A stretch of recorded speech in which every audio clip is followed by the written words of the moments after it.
Здравствуйте, дорогие друзья! Вот и наступило самое волшебное время – зима. А значит, пора топить камин. И сейчас я вам покажу, как это делать правильно. Для начала необходимо очистить камин от золы. Второе. Нам необходимо проверить, есть ли тяга в дымоходе. Для этого мы поднесем спичку. Вот мы видим, да, что наша спичка разгорается, тяга присутствует. И третье. Нам необходимо проверить приток воздуха в помещении и не включены ли у нас вентиляторы либо вытяжки. Приступим к закладке дров в камин.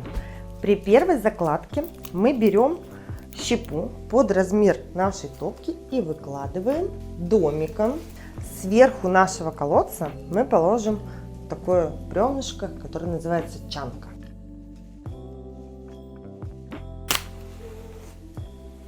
Прикрываем нашу дверцу на первое положение, которое нам оставляет доступ воздуха.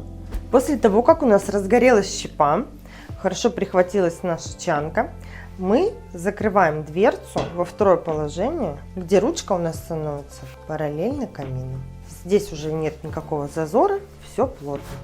И закрываем притопочный лист. Прошу обратить внимание, это не просто ограничитель, это лапка, которая добавит вам уюта. У нас прогорает первая закладка дров. Сейчас я буду делать вторую.